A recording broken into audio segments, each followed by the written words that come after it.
भारतीय न्यूज़, सीधा, सटीक और निष्पक्ष। नमस्कार। आज हम बात करने वाले हैं पैन कार्ड के बारे में। पैन कार्ड जो न केवल बड़ों के लिए बल्कि बच्चों के लिए भी बेहद ज़रूरी डॉक्यूमेंट बनता जा रहा है। चाहे आयकर रिटर्न भरना हो, बैंक में अकाउंट खुलवाना हो या फिर निवेश करना हो, पैन कार्ड के बिना ये काम मुश्किल हो जाते हैं। तो आज हम जानेंगे कि बच्चों के लिए पैन कार्ड क्यों ज़रूरी है, उसके क्या फ़ायदे हैं और इसे बनवाने का पूरा प्रोसेस क्या है।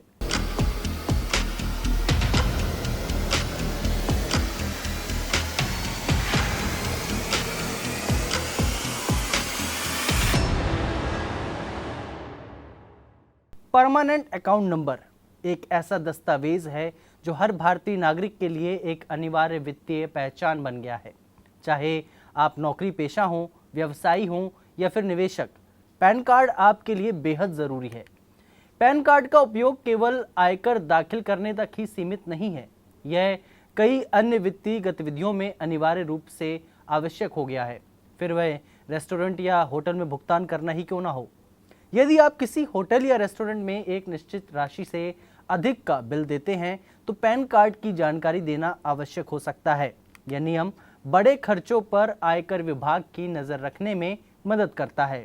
विदेश यात्रा, यदि आप किसी विदेशी यात्रा का भुगतान करते हैं, खासकर पैकेज टूर या बड़े खर्च वाले अंतर्राष्ट्रीय ट्रैवल के लिए पैन कार्ड का उपयोग किया जाता है। क्रेडिट कार्ड के लिए आवेदन, पैन कार्ड क्रेडिट कार्ड का आवेदन करते समय भी आवश्यक होता है ताकि बैंक व्यक्ति की आय और भुगतान क्षमता की जांच कर सके। बीमा पॉलिसी, यदि आप बड़ी राशि की बीमा पॉलिसी लेते हैं तो बीमा कंपनियां पैन कार्ड की जानकारी मांगती हैं। यह जानकारी बीमा पॉलिसी की वैधता और उसके उपयोग की पुष्टि के लिए जरूरी होती है।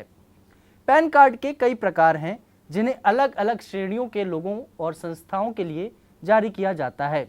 आइए अब इन्हें भी जान लेते हैं। सबसे पहला है इंडिविजुअल पैन कार्ड, यानी यह सामान्य व्यक्तियों के लिए जारी किया जाता है। दूसरा है माइनर पैन कार्ड, यह नाबालिगों के लिए होता है जिसे उनके माता पिता या अभिभावक द्वारा संचालित किया जा सकता है। तीसरा है कंपनी पैन कार्ड, यह कंपनियों के नाम पर जारी किया जाने वाला पैन कार्ड है जो कंपनी के वित्तीय कार्यों और टैक्स फाइलिंग के लिए आवश्यक होता है। चौथा है HUF यानी Hindu unified family pan card, यह पैन कार्ड उन परिवारों के लिए होता है जो हिंदू अनडिवाइडेड फैमिली के रूप में कर दाखिल करते हैं। पांचवा है ट्रस्ट पैन कार्ड, यह पैन कार्ड ट्रस्ट या संस्थाओं के लिए होता है जो सामाजिक या धार्मिक कार्यों में संलग्न होती हैं। छठवां है एसोसिएशन ऑफ पर्सन यानी AOP and body of individual BOI, यह उन संगठनों के लिए जारी किया जाता है जो किसी खास उद्देश्य के लिए गठित किए गए हैं। पैन कार्ड के बारे में कई ऐसे तथ्य हैं जिनसे शायद हम अनजान हैं। आइए जानते हैं ऐसे ही कुछ अनोखे तथ्यों को। एक बार जारी होने के बाद पैन नंबर जीवन भर स्थायी रहता है। पते या अन्य जानकारी में बदलाव के बावजूद पैन नंबर नहीं बदलता।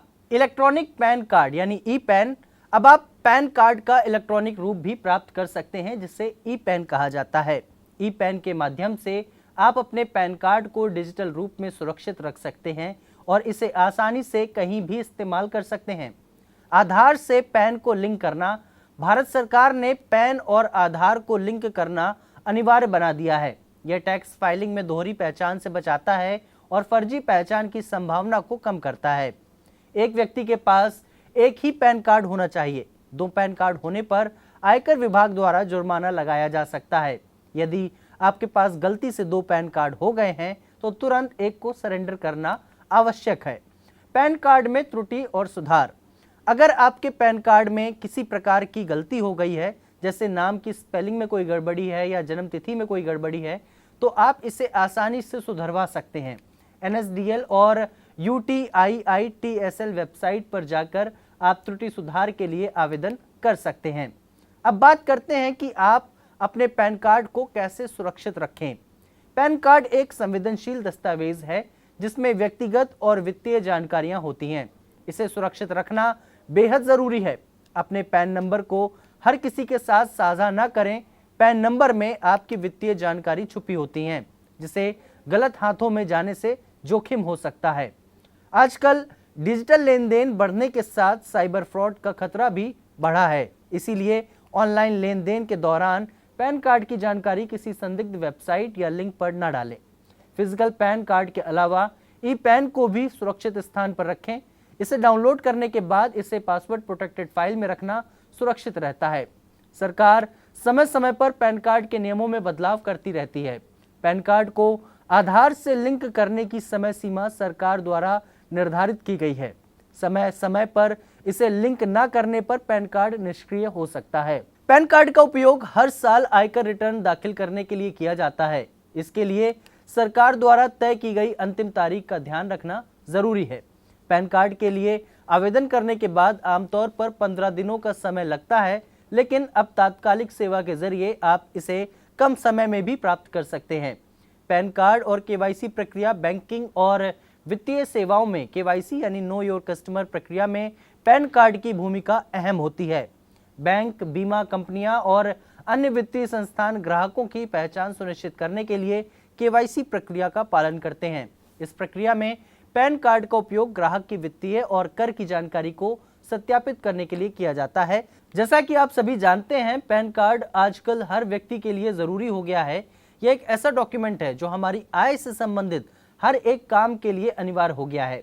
बिना पैन कार्ड के हम बैंक अकाउंट नहीं खुलवा सकते, निवेश नहीं कर सकते और कई सरकारी योजनाओं का लाभ भी नहीं उठा सकते। लेकिन एक बात और है जो शायद बहुत से लोगों को नहीं पता होगी। बहुत लोग मानते हैं कि पैन कार्ड केवल 18 साल से ऊपर के लोगों के लिए ही होता है, पर ऐसा बिल्कुल नहीं है। पैन कार्ड के लिए कोई उम्र सीमा नहीं है। आयकर अधिनियम की धारा 160 के तहत आप अपने बच्चों के लिए भी पैन कार्ड बनवा सकते हैं, जिसे माइनर पैन कार्ड कहा जाता है। अब आप सोच रहे होंगे कि बच्चे के लिए पैन कार्ड की क्या जरूरत है। तो दोस्तों, इसके कई फायदे हैं। सबसे पहले तो अगर आप अपने बच्चे के नाम पर निवेश करना चाहते हैं या उसे किसी भी प्रकार की कमाई होती है तो उसमें पैन कार्ड की आवश्यकता होती है। इसके अलावा अगर आप बच्चे के नाम पर कोई बैंक अकाउंट खुलवाना चाहते हैं तो पैन कार्ड जरूरी होता है।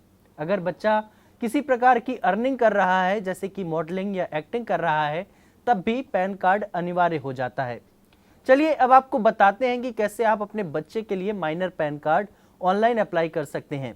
यह बहुत ही आसान है और कुछ ही मिनटों में पूरा भी हो जाता है। सबसे पहले अपने ब्राउजर में जाकर NSDL सर्च करें और वेबसाइट पर जाएं। वहां आपको ऑनलाइन पैन एप्लीकेशन का ऑप्शन मिलेगा, उसे क्लिक करें। अब न्यू पैन यानी Indian citizen form 49A select करें और कैटेगरी में इंडिविजुअल चुनें। यहां आपको एप्लीकेंट की सभी डिटेल्स जैसे नाम, जन्मतिथि, मोबाइल नंबर और ईमेल आईडी भरनी होंगी। कैप्चा भरें और सबमिट कर दें। अब आपको एक टोकन नंबर मिलेगा, इसे नोट कर लें और continue with pan application form पर क्लिक करें। इसके बाद forward application documents physically option को सेलेक्ट करें। अब आधार कार्ड के लास्ट 4 अंक और नाम दर्ज करें। सभी जानकारी चेक करें और नेक्स्ट करें। यहाँ आपको पेरेंट्स की डिटेल, इनकम डिटेल और अन्य डॉक्यूमेंट सबमिट करने होंगे। इन सभी स्टेप्स को फॉलो करने के बाद आपको 107 रुपये का शुल्क जमा करना होगा। प्रोसेस पूरा होते ही आप पैन कार्ड को ऑनलाइन डाउनलोड कर सकते हैं। पैन कार्ड बनने में लगभग 15 दिन का वक्त लगता है। अब बात करते हैं कि बच्चे के पैन कार्ड के लिए किन डॉक्यूमेंट्स की जरूरत होगी। ये डॉक्यूमेंट्स होने ज़रूरी हैं। Aadhaar card, ration card, post office की पासबुक, डोमिसाइल सर्टिफिकेट। ये सभी डॉक्यूमेंट्स आपकी पहचान और पते को वेरीफाई करने के लिए होते हैं। ये बात ध्यान रखें कि पैन कार्ड बेहद ज़रूरी डॉक्यूमेंट है, इसलिए इसे सुरक्षित रखें और हर किसी को इसकी डिटेल्स ना दें। आपने देखा होगा कि पैन नंबर एक 10 डिजिट का अल्फा न्यूमेरिक कोड होता है, लेकिन क्या आप जानते हैं कि इस पैन नंबर में बहुत सी जानकारियां छुपी होती हैं। आइए अब इन्हें भी जान लेते हैं। सबसे पहले पैन नंबर का पहला 3 अक्षर A से लेकर Z तक किसी भी क्रम में होते हैं। चौथा अक्षर टैक्स पेयर की कैटेगरी को दर्शाता है, जैसे कि यदि चौथा अक्षर C है तो इसका मतलब है कि पैन कार्ड किसी कंपनी के नाम पर जारी किया गया है। पांचवा अक्षर कार्ड धारक के उपनाम को दर्शाता है। उदाहरण के लिए यदि किसी व्यक्ति का नाम राकेश कुमार है तो के उसका 5वां अक्षर होगा। इसके बाद के सभी डिजिट्स इनकम टैक्स डिपार्टमेंट द्वारा तय किए जाते हैं। पैन कार्ड हमारे वित्तीय और कर संबंधित कामों में एक महत्वपूर्ण भूमिका निभाता है। यह न केवल हमारी पहचान को प्रमाणित करता है, बल्कि कर चोरी पर रोक लगाने में भी मदद करता है। पैन कार्ड को सुरक्षित रखना, इसका उपयोग जिम्मेदारी से करना और समय समय पर सरकार द्वारा निर्धारित नियमों का पालन करना प्रत्येक नागरिक का कर्तव्य है, चाहे वह बच्चों के लिए माइनर पैन कार्ड हो, कंपनी के लिए कॉर्पोरेट पैन कार्ड हो या एक आम व्यक्ति का कार्ड। इसकी महत्वता आज हर स्तर पर है। यदि आपके पास अभी तक पैन कार्ड नहीं है या आपने इसे आधार से लिंक नहीं किया है तो जल्द ही इस प्रक्रिया को पूरा करें ताकि आपकी वित्तीय पहचान मजबूत और सुरक्षित बनी रहे। तो दोस्तों, आज के इस वीडियो में हमने जाना कि पैन कार्ड न केवल बड़ों के लिए बल्कि बच्चों के लिए भी कितना ज़रूरी है। पैन कार्ड की जानकारी को समझना और उसे सुरक्षित रखना भी उतना ही आवश्यक है। उम्मीद है कि इस वीडियो ने आपको बच्चों के लिए पैन कार्ड बनवाने की प्रक्रिया को भी समझने में मदद की होगी। अगर आपका कोई सवाल है या आप किसी और विषय पर जानकारी चाहते हैं तो हमें कमेंट में ज़रूर लिखें। वीडियो को लाइक करें और चैनल को सब्सक्राइब करें। फिर मुलाकात होगी अगले बुधवार दोपहर 3 बजे टेक वार्ता के एक नई एपिसोड में। धन्यवाद।